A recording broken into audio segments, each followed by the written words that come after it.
আল্লাহ রাব্বুল আলামিনই প্রথম, আল্লাহ পাকই শেষ। আল্লাহ পাক প্রকাশ্য, আল্লাহ পাক গোপন। ওয়া হুয়া বিকুল্লি শাইইন আলিম। আল্লাহ পাক বলছেন তিনি প্রত্যেকটা বিষয় সম্পর্কে জ্ঞানী। সূরা হাদিদ আয়াত নাম্বার 3। তো আমরা বুঝতে পারছি যখন কোনো কিছু ছিল না তখন আল্লাহ রাব্বুল আলামিন ছিলেন, আবার যখন কিছু থাকবে না তখন আল্লাহ পাক থাকবেন। কুল্লু মান আলাইহা ফান ওয়া ইয়াবকা ওয়াজহু রাব্বিকা যুল জালালি ওয়াল ইকরাম। সমস্ত কিছু ফানা হয়ে যাবে, শুধুমাত্র আল্লাহ রাব্বুল আলামিনের সত্তা, জাত এটা বাকি থাকবে। তার মানে আল্লাহ পাকই শুরু, আল্লাহ পাকই শেষ। আল্লাহর কোনো শুরু নাই, আল্লাহর কোনো শেষ নাই। এখন কেউ যদি প্রশ্ন করে যে আল্লাহ সব কিছু সৃষ্টি করেছেন, তাহলে আল্লাহকে কে সৃষ্টি করলো? নাউজুবিল্লাহ। তো তখন আমরা বলবো যে যদি কেউ আল্লাহকে সৃষ্টি করতো তাহলে তো সেই সৃষ্টিকর্তা হয়ে যেত, তাই নয় কি? এইভাবে এক এক করে যদি আমরা পিছনের দিকে যেতে থাকি তাহলে একটা পর্যায়ে গিয়ে তো আমাদেরকে থামতে হবে। তো আমরা যেখানে গিয়ে থামছেন সেটাই হচ্ছে আল্লাহ রাব্বুল আলামিন। আল্লাহ পাকের আগে কিছুই ছিল না, বরং অতীত, বর্তমান, ভবিষ্যৎ এটা সময়ের মধ্যে আছে, যে সময়ের মধ্যে আমরা বাস করছি। আল্লাহ রাব্বুল আলামিনের কাছে এরকম অতীত, বর্তমান, ভবিষ্যৎ কিছু নাই। আল্লাহ রাব্বুল আলামিন একা ছিলেন, তখন কিছুই ছিল না। আবার যখন সব কিছু ধ্বংস হয়ে যাবে আল্লাহ পাক একাই থাকবেন, আর কিচ্ছু থাকবে না। এখন আল্লাহ পাক সর্বপ্রথম সৃষ্টি করলেন আরশে আজিম। কি সৃষ্টি করলেন? এবং আরশটা পানির উপরে ছিল। কিসের উপরে? পানির উপরে। এরপরে আল্লাহ রাব্বুল আলামিন সৃষ্টি করেছেন কলম। আল্লাহ পাকের কাছে লাউহে মাহফুজ আছে। লাউহে মাহফুজ মানে সুরক্ষিত একটা ফলক। এখানে আল্লাহ পাক কলমকে বললেন লিখো। কলম বলল যে মাযা আকতুব, আমি কি লিখবো হে আল্লাহ? আল্লাহ পাক বললেন কিয়ামত পর্যন্ত যা যা হবে, শেষ দিন পর্যন্ত যা কিছু ঘটবে লিখে ফেলো। কলম লিখে ফেলেছে কিয়ামত পর্যন্ত কি কি হবে। অতএব আপনার রিজিক নিয়ে এত টেনশন করার কোনো দরকার নেই। বিয়ে শাদী হচ্ছে না, এই জন্য কবরে গিয়ে মানত করার কোনো দরকার নেই। সময় মতো হবে ইনশাআল্লাহ। যখন রিজিক তাকদিরে লেখা আছে সময় মতো ইনশাল্লাহ হবেই। তাকদিরের বাইরে কিচ্ছু হবে না। তো আল্লাহ পাক তাকদির লিখে ফেললেন। এমনকি লাউহে মাহফুজে কোরআনও লিপিবদ্ধ আছে। সূরা বুরুজ পড়েন নাই? বাল হুয়া কুরআনুম মাজিদ ফি লাউহিম মাহফুজ। লাউহে মাহফুজ থেকে কোরআন মাজিদ নাজিল করা হয়েছে প্রথম আসমানে। এরপর প্রথম আসমান থেকে আস্তে আস্তে ধাপে ধাপে বিভিন্ন ঘটনার পালাক্রমে রাসূলুল্লাহ সাল্লাল্লাহু আলাইহি ওয়াসাল্লামের কলবের মধ্যে জিবরাইল আলাইহিস সালামের মারফতে ওহী করা হয়েছে। এই হলো কোরআন, যেটা নাজিল হতে সময় লেগেছে 23 বছর। তো লাউহে মাহফুজ আল্লাহ রাব্বুল আলামিন সব লিখে ফেললেন। এভাবে 6 দিন, আল্লাহ পাকের হিসেবে 6 দিন কত লম্বা আল্লাহ ভালো জানেন। 6 দিনে আল্লাহ রাব্বুল আলামিন এরপর সৃষ্টি করলেন পুরো মহাবিশ্ব। পুরো মহাবিশ্ব বলতে আমি শুধু পৃথিবীর সৌরজগৎ বোঝাচ্ছি না। এই মঙ্গল, বুধ, শনি, বৃহস্পতি এইটুক না, এরকম হাজার হাজার সৌরজগৎ মিলে একটা গ্যালাক্সি হয়, আর হাজারটা গ্যালাক্সি মিলে গিয়ে একটা আসমান হচ্ছে, মহাকাশের একটা ছায়াপথ আসমান হচ্ছে। তো এরকম 7টা আসমান বা 7টা মহাবিশ্ব আল্লাহ পাক সৃষ্টি করলেন মাত্র 6 দিনে। কয় দিনে? ফি সিত্তাতি আইয়াম, 6 দিন আল্লাহ পাক সৃষ্টি করলেন। এরপর আল্লাহ রাব্বুল আলামিন প্রত্যেক মহাকাশে তার যার যার কাজ সেটা দিলেন। যেখানে যেখানে মাখলুক সৃষ্টি করা আল্লাহ পাক করলেন। আল্লাহ রাব্বুল আলামিন মালায়েকা সৃষ্টি করলেন নূর দিয়ে। কি দিয়ে? আলো দিয়ে। আলোর মধ্য দিয়ে আল্লাহ রাব্বুল আলামিন ফেরেশতা সৃষ্টি করলেন। আল্লাহ পাক জিন সৃষ্টি করলেন। জিন কি দিয়ে? আগুন দিয়ে। একদম যেটা উত্তপ্ত আগুন, লাল আগুন, সেই আগুন দিয়ে আল্লাহ পাক জিন জাতিকে সৃষ্টি করলেন। সৃষ্টি করার পর আল্লাহ রাব্বুল আলামিন জিন জাতিকে পৃথিবীতে পাঠিয়েছেন। কোথায়?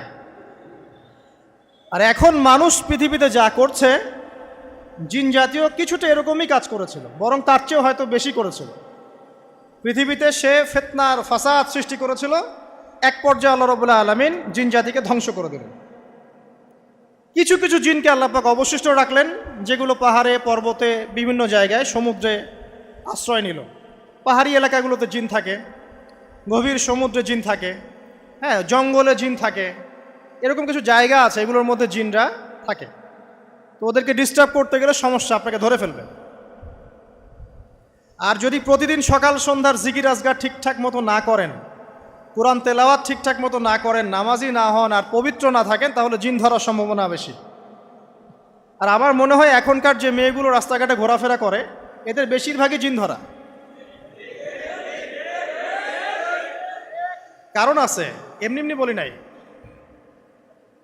এটা আপনাকে বুঝতে হলে আল্লাহ এবং তার রাসূলের চোখ দিয়ে দেখতে হবে তো। কারণ তাদের চাল চলন স্বাভাবিক না, কিছু একটা ওদের উপর ভর করেছে। ওই ভরটা করার কারণে তার চাল চলন আজকে এমন হয়ে গেছে। এবং বহু মেয়ের ঘটনা এমন শোনা যায় যে সরাসরি তারা জিন দ্বারা ইফেক্টেড হয়। দেখেন না, রুকিয়া করতে হয়, শরীয়ীভাবে রুকিয়া করতে হয়। তো খেয়াল রাখবেন, সকাল সন্ধ্যার জিকির আজগার ঠিক রাখবেন, কোরআন তেলাওয়াতটা ঠিক রাখবেন, নামাজি হবেন, পাক পবিত্র থাকবেন, জিন আপনাকে কোনো ক্ষতি করতে পারবেন না ইনশাআল্লাহ। জিনরা কিন্তু রাসূল সাল্লাল্লাহু আলাইহি ওয়াসাল্লামেরও ক্ষতি করার চেষ্টা করেছিল। আল্লাহ রাসূল সাল্লাল্লাহু আলাইহি ওয়াসাল্লাম ওটাকে ধরেছিলেন, ধরে মসজিদের খুঁটির সাথে বেঁধে রেখেছেন।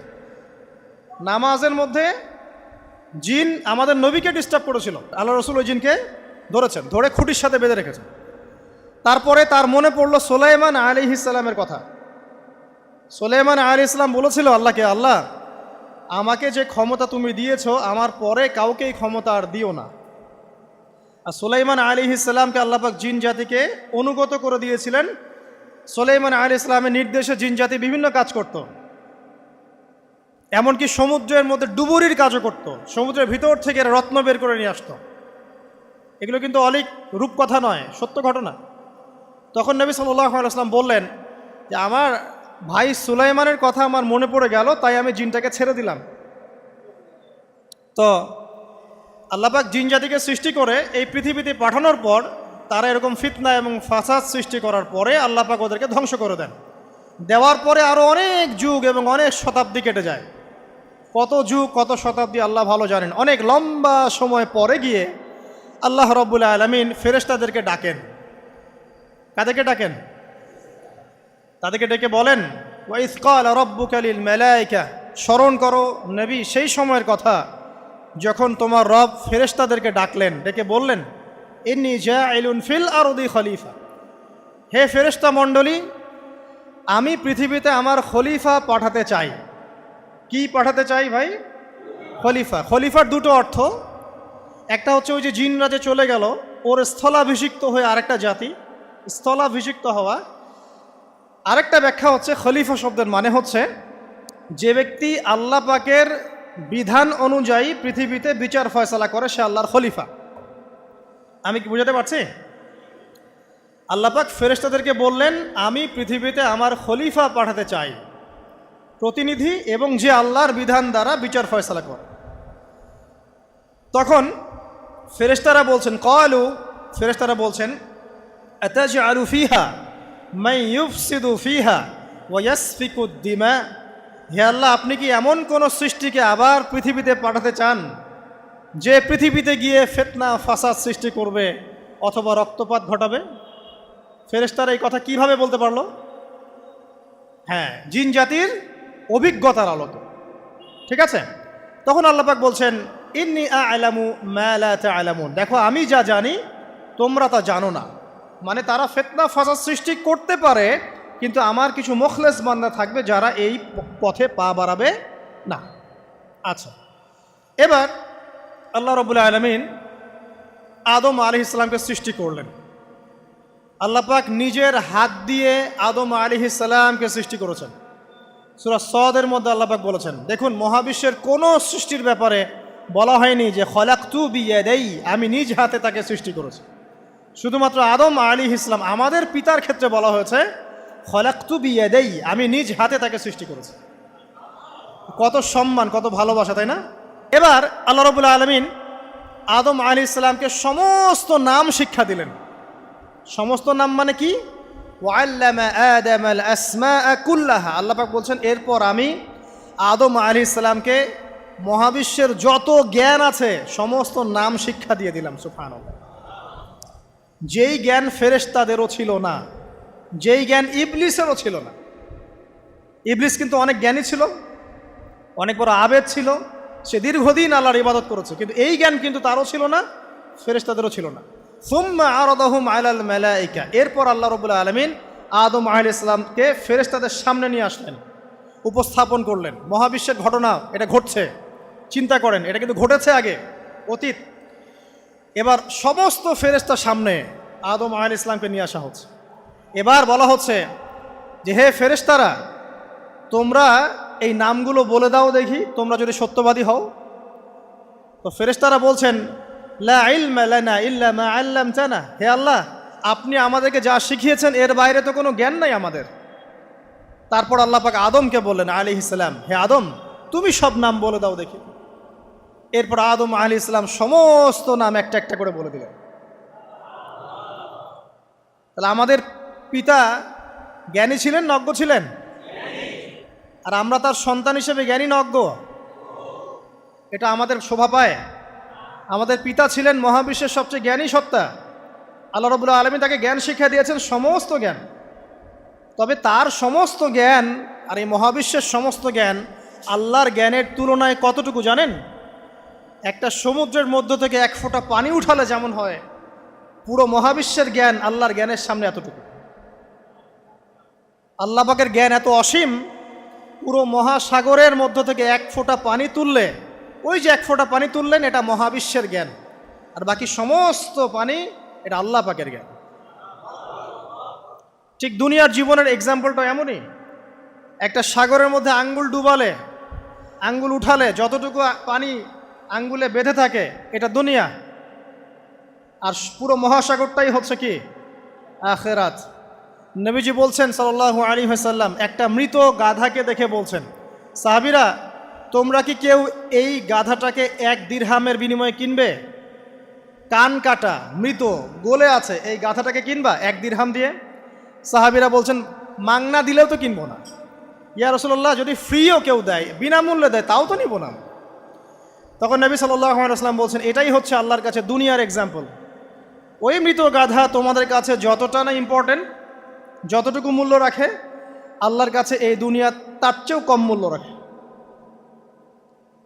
তো এই দুনিয়াতে তো সব ফয়সালা হবে না। আমরা তো হতাশ হয়ে যাই না যে দুনিয়াতে এমন কেন, এটা কেন, ওইটা কেন। দুনিয়া এটারই জায়গা। দুনিয়া সব কিছুর কনক্লুশনের জায়গা না, সব কিছুর পরিসমাপ্তির জায়গা হচ্ছে কিয়ামতের মাঠ। ওই দিন যে সফল সে সফল, যে ব্যর্থ সে ব্যর্থ। দুনিয়ার বাড়ি গাড়ি, স্ট্যাটাস, চাকরি বাকরি, ইজ্জত সম্মান, এটা সাফল্য ব্যর্থতার মানদণ্ড নয়, চূড়ান্ত মানদণ্ড নয়। চূড়ান্ত মানদণ্ড কি? ফামান যুহজিহা আনিন নার ওয়া উদখিলাল জান্নাহ ফাকাদ ফাজ। যাকে জাহান্নাম থেকে বাঁচানো হবে, জান্নাতে প্রবেশ করানো হবে, পুলসিরাত পার হতে পারবে, এই একমাত্র ব্যক্তি সফল। তো সাফল্যের সংজ্ঞাটা জেনে রাখবেন, তাহলে আপনি দুনিয়াতে হতাশ হবেন না ইনশাআল্লাহ তাআলা। এবার কি হলো, যখন আদম আলাইহিস সালাম সমস্ত নাম শিক্ষা দেওয়া সমস্ত নাম বলে দিলেন, এখানে নাম মানে কিন্তু খালি নাম নয়, জ্ঞান বলে দিলেন, তখন আল্লাহ রাব্বুল আলামিন ফেরেশতাদেরকে বললেন, তোমরা সবাই এখন আদমকে সিজদা করো। ওয়া ইয কুলনা লিল মালাইকাতি ইসজুদু লি আদম। আল্লাহ পাক এবার বলছেন, আমি সমস্ত মালায়েকাকে বললাম তোমরা আদমকে সিজদা করো। ফাসাজাদু, সবাই সিজদা করলো, ইল্লা ইবলিস, ইবলিস সিজদা করলো না। কেন করলে না? ইবলিসকে বলা হচ্ছে, ইয়া ইবলিস মা মানাকা আল্লা তাসজুদা ইয আমারতুক, তোমাকে কে নিষেধ করলো সিজদা করতে ওই আদমকে যাকে আমি আদেশ করেছি? কে নিষেধ করলো? তখন ইবলিস বলছে, খলাকতানি মিন নার ওয়া খলাকতাহু মিন তিন, আমাকে সৃষ্টি করেছেন আগুন দিয়ে আর আদমকে সৃষ্টি করেছেন মাটি দিয়ে, আমি কিভাবে তাকে সিজদা করতে পারি? ইবলিস বলতে চাইলো যে আপনি যে বলছেন আদমকে সিজদা করো, আদম তো মাটির তৈরি, আমি তো আগুনের তৈরি, তাহলে আপনি ভুল বলছেন। নাউজুবিল্লাহ। আগুন কেন মাটির সামনে নত হবে? মাটি আগুনের সামনে নত হওয়া উচিত। তার কেয়াস হচ্ছে এমন। কেয়াস মানে কি? তার এটা কি? হ্যাঁ, তার এটা যুক্তি, তার এটা যুক্তি এবং দর্শন যে আমি কেন তাকে সিজদা করব? আমি তো আগুনের তৈরি আর আদম হচ্ছে মাটির তৈরি। তো খলাকতাহু মিন নার ওয়া খলাকতানি মিন তিন, খলাকতানি মিন নার ওয়া খলাকতাহু মিন তিন, আমাকে সৃষ্টি করেছেন আগুন দিয়ে, আদমকে সৃষ্টি করেছেন মাটি দিয়ে। আবা ওয়াস্তাকবারা, আল্লাহ পাক বলছেন সে উদ্ধত হলো এবং অহংকার প্রদর্শন করলো। আর আল্লাহ পাক অনেক কিছু মাফ করে দেন, কিছু কিছু বিষয় আল্লাহ পাক মোটেই পছন্দ করেন। তার মধ্যে একটা হচ্ছে অহংকার, তার মধ্যে একটা হচ্ছে শিরক, তার মধ্যে একটা হচ্ছে অন্যের হক নষ্ট করা, তার মধ্যে একটা হচ্ছে আদম সন্তানকে হত্যা করা, তার মধ্যে একটা হচ্ছে বৃদ্ধ বয়সে ব্যভিচার করা, তার মধ্যে একটা হচ্ছে মুরতাদ হয়ে যাওয়া। ওই যে খ্রিস্টান হয়ে যাচ্ছেন না, খালি মরেন তারপর বুঝবেন, খালি মালাকুল মউত আসুক তারপর বুঝবেন। আল্লাহ রাব্বুল আলামিন বলছেন তার রাসূলের মাধ্যমে, কেউ যদি সাক্ষ্য দেয় আল্লাহ ছাড়া কোনো মাবুদ নাই, মুহাম্মদ সাল্লাল্লাহু আলাইহি ওয়াসাল্লাম শেষ নবী, ঈসা ইবনে মারইয়াম আল্লাহর প্রেরিত নবী, আল্লাহর পুত্র নন, জান্নাত সত্য এবং জাহান্নাম সত্য, এই পাঁচটা বিষয় যদি কেউ সাক্ষ্য দেয় ইনশাআল্লাহ সে জান্নাতে যাবে, তার আমল যেমনই হোক না কেন।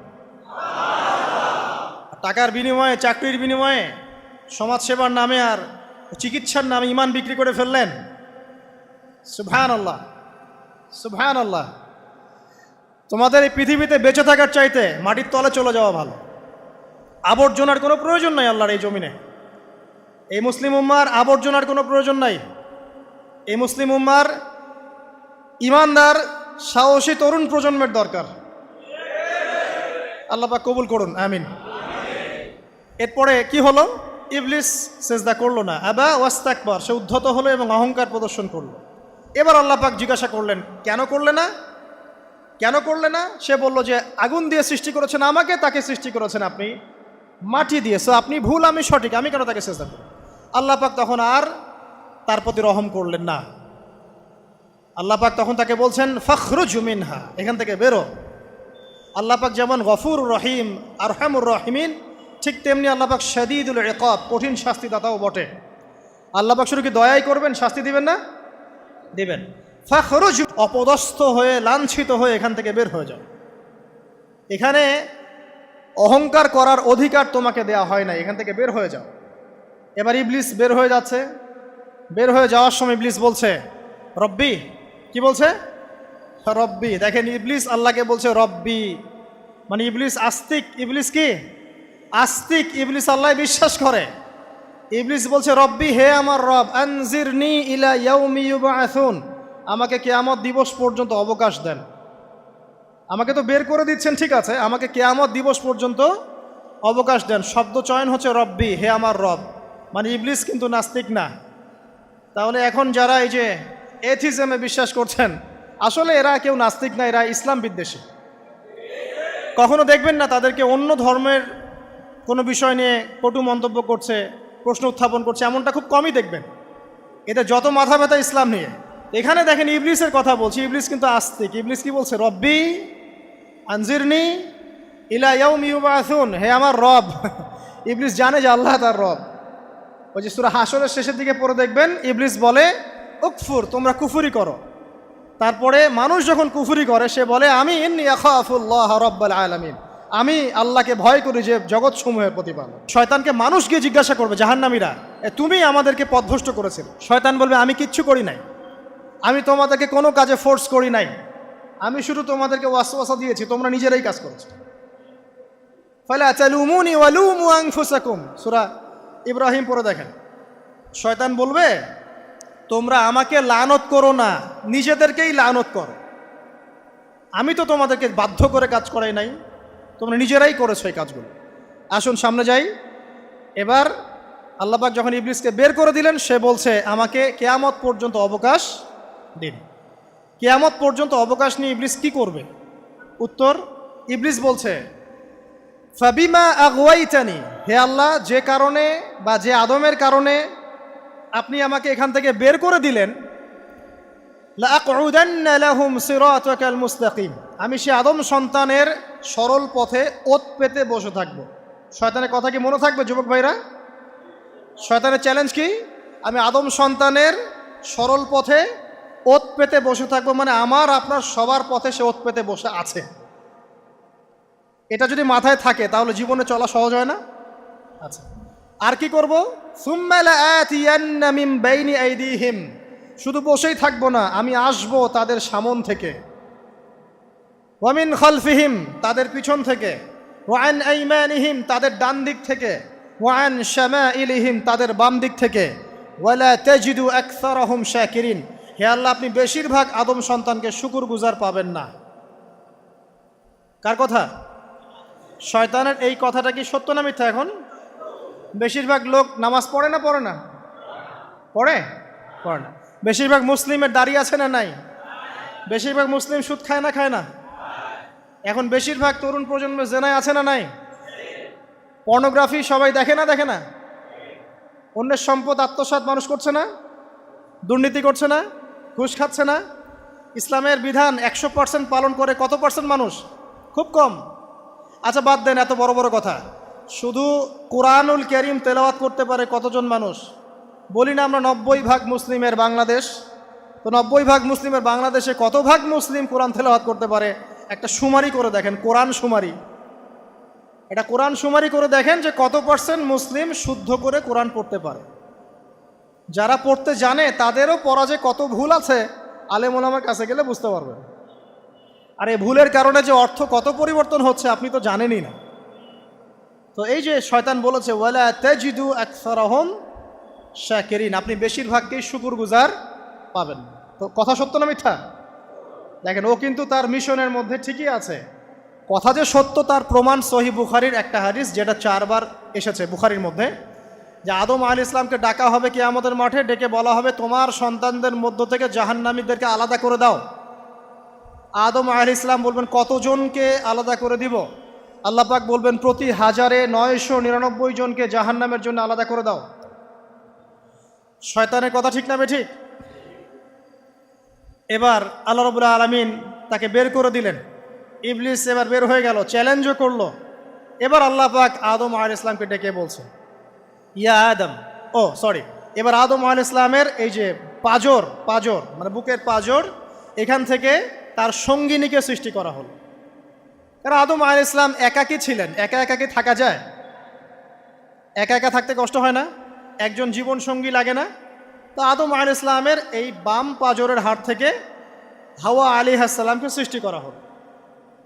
সৃষ্টি করার পর আরও একটা ঘটনা আছে যে আল্লাহ রাব্বুল আলামিন আদম আলাইহিস সালামের পিঠের যে অংশটুকু আছে, এই অংশটুকু থেকে আগামীতে যত আদম সন্তান আসবে সবাইকে ছোট ছোট পিঁপড়ার আকৃতিতে সামনে নিয়ে দেখালেন। সুবহানাল্লাহ। যত আদম সন্তান আসবে আল্লাহ পাক সবাইকে আদমের সামনে দেখালেন এবং বললেন এই যে শুভ্র অংশ যারা, মানে সাদা অংশ যারা, তারা তোমার সন্তানদের মধ্য থেকে সবাই জান্নাতি। আর তোমার এই যে বাম পাশে যেগুলো কালো কালো ছোট ছোট আকৃতি দেখছো, এগুলো সব তোমার সন্তানদের মধ্য থেকে জাহান্নামী। আমরা দোয়া করি আমরা তাদের অন্তর্ভুক্ত না হই। এবার আল্লাহ পাক সবাইকে বললেন, সূরা আরাফের মধ্যে আসছে 182 নম্বর আয়াতে মনে হয়, আল্লাহ পাক বলেন আলাস্তু বিরব্বিকুম, হে আদমের সন্তানরা আমি কি তোমার রব নই? আমি কি তোমাদের রব নই? আলাস্তু বিরব্বিকুম, আমি কি তোমাদের রব নই? আলাস্তু বিরব্বিকুম, আমি কি তোমাদের রব নই? আমরা সবাই তখন বলেছিলাম বালা ইয়া রব্বি, অবশ্যই আপনি আমাদের রব। আমরা এখন ভুলে গেছি না? আমরা সবাই এই সাক্ষী দিয়ে আসছি রুহের জগতে। আর রুহের জগৎ বলে একটা জগৎ আছে, অনেক জগৎ আছে। রুহের জগৎ একটা, দুনিয়ার জগৎ একটা, জিন জাতির জগৎ আলাদা, বারজাখ পরকালে যে কবরে রাখার পরে বারজাখের জগৎ একটা, আর দারুল করার যেটা হবে একদম জান্নাত জাহান্নাম, ওটা আরেকটা জগৎ। এই যে মহাবিশ্ব যে সম্প্রসারিত হচ্ছে, এক এক গ্যালাক্সিতে এক একটা জগৎ না, এরকম বহু জগৎ আছে। রুহের জগতে আমরা এই ওয়াদা আল্লাহর কাছে করে এসেছি, এটাকে আহদে আলাস্তু বলে। কি বলে? আহদে আলাস্তু, মানে আলাস্তু বি রব্বিকুম, আমি কি তোমাদের রব নই? আমরা বলেছিলাম হ্যাঁ আপনি আমাদের রব। একটা মজার কথা আছে এখানে, যখন আদম আলাইহিস সালাম দেখছিলেন তার সন্তানদেরকে সাদা সাদা আকৃতি ছোট ছোট, এর মধ্যে একজন সন্তানকে দেখে তার প্রচণ্ড ভালো লেগেছিল এবং তিনি অত্যন্ত সুদর্শন ছিলেন। তাকে দেখে তার প্রচণ্ড রকম ভালো লেগেছিল। আল্লাহ পাককে তিনি জিজ্ঞাসা করলেন, হে আল্লাহ, আমার সন্তানদের মধ্যে কে, এই সুন্দর সন্তান কে? আল্লাহ পাক বললেন সে হচ্ছে তোমার সন্তান দাউদ। কি নাম? দাউদ আলাইহিস সালাম। আর আপনাকে বলে রাখি, আদম আলাইহিস সালামের ব্যাপারে যেমন আল্লাহ পাক বলেছেন আদম আমার খলিফা, ঠিক দাউদ আলাইহিস সালাম সম্পর্কেও আল্লাহ পাক বলেছেন দাউদ আমার খলিফা। বুঝতে পারলেন? কোথায় আছে? সূরা সদ পড়ে দেখেন। ঠিক আদম আলাইহিস সালাম সম্পর্কে আল্লাহ পাক বলেছেন না যে আমি পৃথিবীতে খলিফা পাঠাচ্ছি, ঠিক দাউদ আলাইহিস সালাম সম্পর্কেও আল্লাহ পাক বলেছেন দাউদ আমার খলিফা। ইয়া দাউদ ইন্না জাআলনাকা খলিফাতান ফিল আরদ ফাহকুম বাইনান নাসি বিল হক ওয়া লা তাত্তাবিল হাওয়া। আয়াতটা পড়ে দেখবেন, ওইদিকে আমি পরে আসছি। তো ওই সন্তানকে দেখে তার এত ভালো লাগলো, আল্লাহর কাছে তিনি জিজ্ঞাসা করছেন, হে আল্লাহ আমার এই সন্তানের হায়াত কত? আল্লাহ পাক বলছেন তোমার এই সন্তানের হায়াত হচ্ছে 60 বছর। কত বছর? 60 বছর। আর আমাদের উম্মতে মুহাম্মাদের কিন্তু গড় আয়ু এরকম 60-65, এর বেশি না গড় আয়ু। তখন আদম আলাইহিস সালাম বলেন, আল্লাহ আমার হায়াত থেকে তাকে 40 বছর দিয়ে দাও, আমার হায়াত থেকে তাকে 40 বছর দিয়ে দাও। আল্লাহ পাক তাকে 40 বছর দিয়ে দিলেন। তাই আদম আলাইহিস সালামের 1000 বছর হায়াত হয়ে গেল 960 বছর, আর দাউদ আলাইহিস সালামের 40 বছর হায়াত হয়ে গেল 100 বছর। এখন আসেন এই জায়গায় যে আদম আলাইহিস সালাম এবং দাউদ আলাইহিস সালাম দুইজনকে আল্লাহ পাক কি বলেছেন? খলিফা। খলিফা কে? খলিফা কাকে বলে? এটা একটু শুনে নি ছোট্ট করে। সূরা সদ পড়বেন 24 কি 26 নম্বর আয়াত। আল্লাহ পাক বলছেন, ইয়া দাউদ, হে দাউদ, খলিফার কাজ কি এটা শোনেন। হে দাউদ, ইন্না জাআলনাকা খলিফাতান ফিল আরদ, নিশ্চয়ই আমি আল্লাহ তোমাকে পৃথিবীতে খলিফা করেছি। কি করেছি? খলিফা করেছি। তোমার কাজ কি? ফাহকুম বাইনান নাসি বিল হক, মানুষের মাঝে আল্লাহর বিধান দ্বারা হকের মানদণ্ডে বিচার ফয়সালা করবে। তাহলে আল্লাহর খলিফার দায়িত্ব কি? আল্লাহর বিধান দ্বারা বিচার ফয়সালা করা। ওয়ালা তাত্তাবিল হাওয়া, তুমি নিজের প্রবৃত্তির অনুসরণ করবে না। ফায়ুদিল্লাকা আন সাবিলিল্লাহ, তাহলে তোমাকে এটা সরল পথ থেকে বিচ্যুত করে দেবে। ইন্নাল্লাযীনা ইউদিল্লুনা আন সাবিলিল্লাহ, নিশ্চয় যারা আল্লাহর পথ থেকে বিচ্যুত হয়ে যায়, লাহুম আযাবুন শাদীদ, তাদের জন্য কঠিন শাস্তি আছে। বিমা নাসু ইয়াউমাল হিসাব, এই কারণে যে তারা হিসাবের দিনটা ভুলে গেছে। এই আয়াত থেকে খলিফার ফাংশন বুঝতে পারলেন? খলিফার ফাংশন কি? আপনি যা ইচ্ছা তাই ফয়সালা করবেন, নিজের মন গড়া যা ইচ্ছা রচনা করবেন। ফাহকুম বাইনান নাসি বিল হক, মানুষের মধ্যে হকের মানদণ্ডে বিচার ফয়সালা করো। হকটা কি জিনিস? আমার দর্শন হক, আমার ফিলোসফি হক, আমার যুক্তি, আমার বিজ্ঞান, এগুলোই হকের মানদণ্ড। হকের মানদণ্ড কি? কোথায় উত্তর আছে? কোরআনেই উত্তর আছে। কোন সূরা? সূরা কাহফ। কত নম্বর আয়াত? আয়াত নম্বর 29। আল্লাহ পাক বলছেন, ওয়াকুলিল হাক্কু মির রাব্বিকুম, হক সেটাই যা তোমার রবের পক্ষ থেকে নাজিল। কথা কি ক্লিয়ার? হক কি জিনিস? যা তোমার রবের পক্ষ থেকে নাজিল হয়। ফামান শাআ ফালইউমিন, যার ইচ্ছা হয় সে স্বীকার করুক। ওয়ামান শাআ ফালইয়াকফুর, যার ইচ্ছা হয় সে অস্বীকার করুক। ইন্না আ'তাদনা লিযালিমিনা নারান, অস্বীকারী জালেমদের জন্য আমি আগুন প্রস্তুত করে রেখেছি। তো এখানে আপনি হকের সংজ্ঞা পেলেন এবং হকের মানদণ্ডে বিচার ফয়সালা করলে পরে খলিফা হয়। যদি আল্লাহ পাকের হকের মানদণ্ডে কেউ ফয়সালা না করে সে আল্লাহর খলিফা নয়, সে শয়তানের খলিফা। কথা কি ক্লিয়ার? আচ্ছা, এখন যদি আপনি বাধ্য হন কোনো ক্ষেত্রে সেটা আলাদা বিষয়, বাধ্য হয়েছেন সেটা আলাদা বিষয়, কিন্তু আকীদা স্পষ্ট থাকতে হবে যে আল্লাহ রাব্বুল আলামিনের বিধান চূড়ান্ত, এর উপর কোনো বিধান নাই। এখন আপনি আদম এবং দাউদ আলাইহিস সালামের মধ্যে একটা সম্পর্ক বুঝতে পারলেন। এবার আল্লাহ পাক আদম আলাইহিস সালামকে ডাকলেন, ডেকে বলছেন, আদম এবং হাওয়া, তোমরা দুজন উসকুন আনতা ওয়া যাওজুকাল জান্নাহ, এবার তুমি আর তোমার স্ত্রী হাওয়া তোমরা জান্নাতে থাকো। ফাকুলা মিনহা রাগাদান হাইথু শি'তুমা, জান্নাতের যেখান থেকে ইচ্ছা তোমরা ফল খাও বা যা ইচ্ছা তাই করো, সব কিছু উন্মুক্ত তোমাদের জন্য জান্নাতে। একটা বিষয়, ওয়ালা তাকরাবা হাদিহিশ শাজারা, এই যে গাছটা দেখছো এই গাছের কাছেও যাবে না। এখানে শব্দ এমন না যে গাছের ফল খাবে না, শব্দ হচ্ছে এমন গাছের কাছেও যাবে না। যেমন ওয়ালা তাকরাবু জিনা, জেনা করবে না আল্লাহ পাক বলেননি, বলেছেন জেনার কাছেও যাবে না। ওয়ালা তাকরাবু মাল আল ইয়াতিম, ইয়াতিমের মাল খাবে না আল্লাহ পাক বলেন নাই, আল্লাহ বলছেন ইয়াতিমের মালের কাছেও যেও না। আমি কি বুঝাতে পারছি? এই গাছের কাছেও যেও না। এবার জান্নাতে তারা থাকতে লাগলেন। এবার ইবলিস তো আর হাল ছেড়ে দেয় নাই, সে কি বলেছিল? ডান বাম সামন পিছন সব দিক থেকে আসবে। সে এসে ওয়াসওয়াসা দেয়, ওয়াসওয়াসা দেয়। কি ওয়াসওয়াসা দেয়? হে আদম, হে আদম, হাল আদুল্লুকা, আমি কি তোমাকে বলে দিব, আলা শাজারাতিল খুলদ ওয়া মুলকিন লা ইয়াবলা, হে আদম আমি কি তোমাকে বলে দিব এমন একটা গাছের কথা, যেই গাছের ফল খেলে পরে তুমি চিরস্থায়ী জীবন লাভ করবে, কোনো দিন মারা যাবে না। এই চিরস্থায়িত্বের টোপ দিচ্ছে কে? এই চিরস্থায়ী ক্ষমতার টোপে মানুষ পথ হারাচ্ছে না পৃথিবীতে। ওয়া মুলকিন লা ইয়াবলা, এমন রাজত্ব পাবে যেই রাজত্ব কখনো ক্ষয় হবে না। চিরস্থায়িত্বের টোপ, রাজত্বের টোপ, এই দুটোই হচ্ছে পৃথিবীতে মানুষকে পথভ্রষ্ট করার শয়তানের অস্ত্র। কথা মনে বুঝতে পারেন না? আমার মাথার উপর দিয়ে যাচ্ছে, বুঝতে পারবেন ইনশাআল্লাহ। তো টোপ দিচ্ছে দুইটা, হাল আদুল্লুকা আলা শাজারাতিল খুলদ ওয়া মুলকিন লা ইয়াবলা। করতে করতে করতে করতে একদিন সত্যি সত্যি আমাদের পিতামাতা সেই গাছের কাছে চলে গেলেন। যখনই চলে গেলেন, ফালাম্মা যাকা শাজারা, যখন তারা গাছের কাছে চলে গেলেন, বাদাত লাহুমা সাওআতিহিমা, তাদের পরনে যে জান্নাতি কাপড় ছিল ধাপাস করে খুলে পড়ে গেল। ইন্না লিল্লাহি ওয়া ইন্না ইলাইহি রাজিউন। আমাদের পিতামাতাকে পুরো মহাবিশ্বে ফেরেশতাদের সামনে জান্নাতে নগ্ন করে দিল ইবলিস। আমি মনে বুঝাতে ব্যর্থ হচ্ছে। আমাদের পিতামাতাকে জান্নাতে ফেরেশতাদের সামনে, সবার সামনে নগ্ন করে কাপড় খুলে ফেললো কে? ইবলিস। তো এখন যে কাপড় খোলার সংস্কৃতি চলছে, কারা এরা? ওরা জিন শয়তান, এগুলো মানুষ শয়তান। শয়তান দুই প্রকার, মিনাল জিন্নাতি ওয়ান নাস, জিন শয়তান আর মানুষ শয়তান। ওই জিন শয়তান এদেরকে ওয়াসওয়াসা দিয়ে দিয়ে নগ্ন করেছে। এরা এখন নগ্নতার আন্দোলন শুরু করেছে, এবং আমি জানি কয়দিন পর এটা বিকিনি পরেও ঘুরবে। অবাক হচ্ছেন? কিয়ামতের আলামতের মধ্যে অন্যতম হচ্ছে মানুষ রাস্তার ধারে ধারে জেনা করবে, রাস্তার মোড়ে মোড়ে জেনা হবে। তখনকার সবচেয়ে ভালো মানুষ হবে সেই ব্যক্তি যে গিয়ে বলবে যে বাবা তোমরা জেনা করছো করছো, এই দেয়ালের পিছনে গিয়ে করতে পারলা না। সে হবে সবচেয়ে ভালো মানুষ। তো এই যে কাপড় খোলার সংস্কৃতি শুরু হয়েছে, এটা কার সংস্কৃতি?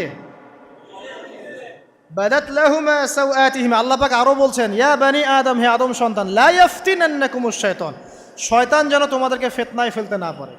কামা আখরাজা আবাওয়াইকুম মিনাল জান্নাহ, ঠিক যেভাবে শয়তান তোমাদের পিতা মাতাকে জান্নাত থেকে বের করে দিয়েছিল। আর কি করেছিল? কামা আখরাজা আবাওয়াইকুম মিনাল জান্নাহ ইয়ানজিউ আনহুমা লিবাসাহুমা, শয়তান তোমাদের পিতা মাতার লেবাস পোশাক খুলে ফেলেছিল। ঠিক এভাবেই যেন পৃথিবীতে শয়তান তোমাদেরকে ফিতনায় ফেলতে না পারে, আল্লাহ পাক সতর্ক করছেন। এখন কি বুঝতে পারছেন? এই নগ্নতার যে 6 লাভ, নগ্নতা, অশ্লীলতা, পর্নোগ্রাফি, বেহায়াপনা, ফ্রি মিক্সিং, নারীদেরকে নগ্ন করে রাস্তায় বের করে নিয়ে আসা, এগুলো কার এজেন্ডা? শয়তানের এজেন্ডা। এর উপর কোনো কথা নাই, কারণ কোরআনের উপর কোনো সত্য নাই। এগুলোর উপরে কোনো কথা হবে না, বিকজ কোরআনের উপর কোনো সত্য নাই। আছে? নাই। কোরআনে আল্লাহ পাক বলেছেন যে শয়তান ফিতনায় ফেলেছিল, ইয়ানজিউ আনহুমা লিবাসাহুমা, শয়তান তোমাদের পিতামাতার লেবাস খুলে ফেলে দিয়েছিল। ওয়া তাফিকা ইয়াখতিফানি আলাইহিমা মিন ওয়ারাকিল জান্নাহ, তখন আমাদের পিতামাতা জান্নাতের গাছের যে এই যে পাতাগুলো আছে এগুলো ছিঁড়ে ছিঁড়ে লজ্জাস্থান ঢাকতে লাগলেন। ইন্না লিল্লাহ। আমাদের পিতামাতার কি দুর্দশা হয়েছিল, আমাদের পিতামাতার কি দুর্দশা, কি লজ্জা হয়েছিল তখন। চিন্তা করে দেখেন, শয়তান কাপড় খুলে ফেলে দিয়েছে। আর আমাদের পিতামাতা, আমাদের মা, আমাদের বাবা জান্নাতের এই যে পাতাগুলো ছিঁড়ে ছিঁড়ে গায়ের লজ্জাস্থান ঢাকা শুরু করেছেন। কি পরিমাণ লজ্জা চিন্তা করেন। আপনাকে যদি এখানে কেউ নগ্ন করে ফেলে এবং আপনি যদি না চান বিষয়টা, সবাই জোর করে আপনার কাপড় খুলে ফেলে, আপনার কেমন লাগবে? কেমন লাগবে? এই ঘটনা ঘটেছে মহাবিশ্বে, শয়তান ঘটিয়েছে। এরপর আল্লাহ পাক ডাকলেন, ডেকে বলছেন, ইয়া আদম, হে আদম, আলাম আনহাকুমা আন তিলকুমা শাজারা, হে আদম আমি কি তোমাদেরকে দুজনকে নিষেধ করি নাই যে গাছের কাছে যাবে না? আমি কি তোমাদের দুইজনকে নিষেধ করি নাই যে তোমরা গাছের কাছে যাবে না? তখন আদম আলাইহিস সালাম বুঝতে পারলেন যে তারা একটা বড় ভুল করে ফেলেছে। তারপর আল্লাহ রাব্বুল আলামিন দয়া পরবশ হয়ে আদম এবং হাওয়া আলাইহিস সালামকে কালিমা শিক্ষা দিলেন, তওবার কালিমা, যেই কালিমা দিয়ে তারা তওবা করতে পারেন। সেই কালিমা হচ্ছে রব্বানা যালামনা আনফুসানা ওয়া ইল্লাম তাগফির লানা ওয়া তারহামনা লানাকুনান্না মিনাল খাসিরিন। এই দোয়া শিখে নিয়ে আদম এবং হাওয়া আলাইহিস সালাম তওবা করলেন। আল্লাহ পাক তাদের তওবা কবুল করে মাফ করে দিলেন। কিন্তু জান্নাতে আর থাকা হলো না। আল্লাহ পাক বলেন, কুল নাহবিতু মিনহা জামিআ, এবার তোমরা সবাই মিলে এখন পৃথিবীতে নেমে যাও। আল্লাহ মাফ করে দিলেন, কিন্তু তোমরা এখন পৃথিবীতে নেমে যাও, জান্নাতে আর থাকা হবে না। খেয়াল করে দেখেন, ইবলিসও আল্লাহর আদেশ মানে নাই। আল্লাহ বলেছেন সেজদা করো, ইবলিস কিন্তু করে নাই। আবার আমাদের পিতা আদম আলাইহিস সালামকে আল্লাহ পাক বলেছেন গাছের কাছে যেও না, তারা চলে গেছেন। দুটোই কি অবাধ্যতা নয়? তাহলে ইবলিসকে চিরস্থায়ী জাহান্নামী করা হলো, আদম সন্তানকে কেন করা হলো না? উত্তর, আদম সন্তান আদম আলাইহিস সালাম তওবা করে ফিরে এসেছে, ইবলিস আসে নাই। তাই আমাদের দ্বারা পদে পদে ভুল হবেই, তওবা করে ফিরে আসলেই গুনাহ মাফ ইনশাআল্লাহ। আর যদি ইবলিসের মতো গুনার উপর গুনাহ করতেই থাকেন আর বলেন যে আমি ঠিক কাজ করছি, তাহলে ইনশাআল্লাহ ওই যে জাহান্নাম অপেক্ষা করছে। ইবলিসকে আল্লাহ পাক বললেন যে তুমি এবং তোমার অনুসারী যারাই থাকবে সবাইকে দিয়ে লাআমলাআন্না জাহান্নামা মিনকুম আজমাইন, তোমাদের সবাইকে দিয়ে আমি জাহান্নাম পরিপূর্ণ করব, নাউযুবিল্লাহ। এবার সবাই পৃথিবীতে নেমে আসলো। পৃথিবীতে এসেই কি আল্লাহ পাক ছেড়ে দিলেন? না। আল্লাহ রাব্বুল আলামিন বলছেন কুল নাহবিতু মিনহা জামিআ, তোমরা পৃথিবীতে নেমে যাও। ফাইম্মা ইয়াতিয়ান্নাকুম মিন্নি হুদান, দুনিয়াতে যাচ্ছ যাও, তবে মনে রেখো যে আমার পক্ষ থেকে তোমাদের কাছে হেদায়েতের বাণী আসবে। আমার পক্ষ থেকে তোমাদের কাছে হেদায়েতের বাণী আসবে। ফামান তাবিআ হুদায়া ফালা খাউফুন আলাইহিম ওয়ালা হুম ইয়াহজানুন, যারা আমার হেদায়েতের বাণীগুলো মেনে চলবে তাদের কোনো ভয় নাই, কোনো দুশ্চিন্তাও নাই। ওয়াল্লাযীনা কাফারু ওয়া কাযযাবু বিআয়াতিনা, কিন্তু যারা আমার আয়াতকে কুফরি করবে, মিথ্যা প্রতিপন্ন করবে, ফাউলাইকা আসহাবুন নার, তারা হবে জাহান্নামের অধিবাসী। হুম ফিহা খালিদুন, তারা সেখানে চিরস্থায়ী হবে। এই সহজ সরল জীবন দর্শন দিয়ে আল্লাহ পাক পৃথিবীতে পাঠিয়ে দিলেন। এবার শুরু হলো পৃথিবীতে পথ চলা। পৃথিবীতে পথ চলার ক্ষেত্রে অনেক কিছু সৃষ্টি করতে হলো, আবিষ্কার, কৃষিকাজ, এটা ওটা সব কিছু। আদম আলাইহিস সালামকে আল্লাহ পাক সেই জ্ঞান ওহির মাধ্যমে শিক্ষা দিলেন। কৃষিকাজ আল্লাহ পাক শিক্ষা দিয়েছেন, চাকা সৃষ্টি করা আল্লাহ পাক শিক্ষা দিয়েছেন, বাহন সৃষ্টি করা আল্লাহ পাক শিক্ষা দিয়েছেন। যত রকম জ্ঞান আছে সমস্ত জ্ঞান এসেছে নবীদের পক্ষ থেকে। সব কিছু জ্ঞানের মূল ভিত্তি এসেছে নবীদের কাছ থেকে, আল্লাহর ওহির কাছ থেকে। যত সভ্যতা দেখছেন বড় বড়, সমস্ত সভ্যতা শুরু হয়েছে নবী দ্বারা, এবং সভ্যতা শেষও হবে একজন নবী দ্বারা। তার নাম কি? ঈসা ইবনে মারইয়াম। আদম আলাইহিস সালাম আল্লাহর দেয়া শিক্ষায় শিক্ষিত হয়ে দুনিয়াতে চলতে লাগলেন এবং তওবা ইস্তেগফার করতে লাগলেন, কাঁদতে লাগলেন। দীর্ঘকাল তারা ক্রন্দন করেছেন। কি কারণে? ওই যে একটা ভুল তারা করে ফেলেছে। দুনিয়াতে এসে ক্রন্দন করতে করতে করতে করতে আল্লাহ রাব্বুল আলামিন এক পর্যায়ে তওবা কবুল করে ফেললেন। এবার সামনে যান, তাদের সন্তান হলো হাবিল এবং কাবিল। নাম শুনেছেন? শোনেন নাই? হাবিলের কুরবানি কবুল হয়, কাবিলের কুরবানি কবুল হচ্ছে না। বিকজ কাবিল এর কুরবানির মধ্যে ইখলাস নাই। ভাইয়ের কুরবানি কেন কবুল হচ্ছে, আমারটা কেন হচ্ছে না? হিংসার বশবর্তী হয়ে কাবিল হাবিলকে হত্যা করে ফেলল। নবী পরিবারের সদস্য হয়েও কাবিল এরকম অন্যায় করে ফেলল। আর কি হলো? রাসূল সাল্লাল্লাহু আলাইহি সাল্লাম বলেছেন, পৃথিবীতে যত মানুষ অন্যায়ভাবে নিহত হবে, পৃথিবীতে যত মানুষ অন্যায়ভাবে খুন হবে, সমস্ত খুনের পাপের একটা অংশ কাবিলের আমলনামায় যুক্ত হবে। কারণ সেই প্রথম খুন চালু করেছে। এই যে আজকে গুনাহে জারিয়া চালু করছেন না, সুদী এনজিও, সুদী সমিতি, সিনেমা হল, এইটা ওইটা, মদের বার, যত গুনাহে জারিয়া চালু করছেন, মৃত্যু হবে, কবরে যাবেন ঠিকই, কিন্তু গুনাহ কমবে না ইনশাআল্লাহ। মনে করেন একজন নগ্ন ছবিতে অভিনয় করেছে, ঠিক আছে, এখন নাই পৃথিবীতে, বা কেউ অশ্লীল গান বাজনা করে দুনিয়া থেকে বিদায় নিয়েছে, দুনিয়াতে তার গান এখনও বাজছে, সে কবরে শুয়ে শুয়েই সেই গোনাগুলো পাচ্ছে। ঠিক আপনি যদি এখন ভালো কোনো কাজ করেন, দিনই কোনো ভালো কাজ করেন, মসজিদ হোক, মাদ্রাসা হোক, ইয়েতিমখানা হোক, বিধবাদের কোনো প্রকল্প হোক, বৃদ্ধাশ্রম হোক, মানবতার কোনো কল্যাণমূলক কাজ হোক, মৃত্যুর পরেও ইনশাল্লাহ আপনি নেকি পেতে থাকবেন। সদকায়ে জারিয়া আর গুনাহে জারিয়া ভালো করে বুঝবেন। একটা গুনাহ করে মাফ নেওয়া আলাদা বিষয়, আর গুনাহ চলতে থাকাটা আর একটা বিষয়। আল্লাহ আমাদেরকে হেফাজত করুন, আমিন। নবী পরিবার এগিয়ে গেল এবং তাদের সময়ে তারা শুধু ক্রন্দন করেছেন, ইবাদত করেছেন, আল্লাহর কাছে ইস্তেগফার করেছেন এবং ওই যে জান্নাতে ফিরে যাওয়ার জন্য তারা আপ্রাণ চেষ্টা করেছে। এক পর্যায়ে আদম আলাইহিস সালামের বয়স যখন 960 বছর হলো, আল্লাহ রাব্বুল আলামিন তাকে ওফাত দিলেন, তার ইন্তেকাল হয়ে গেল। ইন্না লিল্লাহি ওয়া ইন্না ইলাইহি রাজিউন। এরপরেও নবী পরিবার চলতে লাগলো, চলতে চলতে পরবর্তীতে আসলেন নূহ আলাইহিস সালাম, তারপরে ইব্রাহিম, আদ জাতি, তারপর সামুদ, তারপরে শুআয়ব, কওমে মাদিয়ান, মূসা, দাউদ, সুলাইমান, ইসহাক, ইয়াকুব। নবী পরিবার চলতেই লাগলো। এক পর্যায়ে ঈসা আলাইহিস সালামের পরে মুহাম্মদ সাল্লাল্লাহু আলাইহি ওয়াসাল্লামের মধ্য দিয়ে নবীদের সিলসিলা আল্লাহ পাক শেষ করে দিলেন। এভাবেই সভ্যতা এগিয়ে গেছে, এভাবেই আমাদের পিতামাতার হাত ধরে জ্ঞান পৃথিবীতে এসেছে। এবং ওই যে শয়তানের মিথ্যা প্রলোভন, প্রতারণা, এর ফলশ্রুতিতে ওই যে আমাদের পিতামাতার গা থেকে কাপড় খুলে পড়ল, আল্লাহ পাক রাগান্বিত হয়ে সবাইকে দুনিয়াতে নামিয়ে দিলেন, ইবলিসকে চিরস্থায়ী জাহান্নামী ঘোষণা করলেন। কিন্তু আমাদের পিতামাতার ক্রন্দন, তওবা, ইস্তেগফার আমলের বদৌলতে, আল্লাহর রহমতে আল্লাহ পাক পিতামাতাকে মাফ করে দিলেন, আলহামদুলিল্লাহ। এভাবেই মানব জাতি এগিয়ে যাচ্ছে। আজকে আমরা এই পর্যায়ে পর্যন্ত এসেছি। আদম আলাইহিস সালামের এই সংক্ষিপ্ত জীবনী থেকে আমরা কি শিখলাম? আমরা শিখলাম যে আল্লাহ রাব্বুল আলামিন অনেক ভালোবেসে, অনেক মহব্বত করে, মমতা দিয়ে, মায়া দিয়ে নিজের হাতে আমাদের পিতাকে সৃষ্টি করেছে। এক। দুই, আমাদের পিতাকে আল্লাহ রাব্বুল আলামিন তার পক্ষ থেকে জ্ঞান শিক্ষা দিয়েছেন। এই কারণে আদম সন্তানরা জন্ম থেকেই দেখবেন কিছু না কিছু জ্ঞানে জ্ঞানী হয়েই থাকে। জ্ঞান আপনার ডিএনএর মধ্যে থাকেই। আল্লাহ রাব্বুল আলামিন আদম আলাইহিস সালামের মধ্যে রূহ ফুঁকে দিয়েছেন। আল্লাহ রাব্বুল আলামিন আদম আলাইহিস সালামকে জান্নাতে রেখেছেন। আল্লাহ রাব্বুল আলামিন গাছের কাছে যাওয়ার পরেও তওবা ইস্তেগফারের মধ্য দিয়ে তাকে মাফও করে দিয়েছেন। আল্লাহ রাব্বুল আলামিন আদম এবং হাওয়া আলাইহিস সালামের মধ্য দিয়ে এই পৃথিবীতে মানব জাতির সিলসিলা অব্যাহত রেখেছেন। এবং কিয়ামত পর্যন্ত যত আদম সন্তান আসবে তাদের জন্য আল্লাহ পাক তার পক্ষ থেকে হেদায়েত প্রেরণ করেছেন। এক যুগে তাওরাত এসেছে, কখনো জাবুর, কখনো ইনজিল, কখনো কোরআন।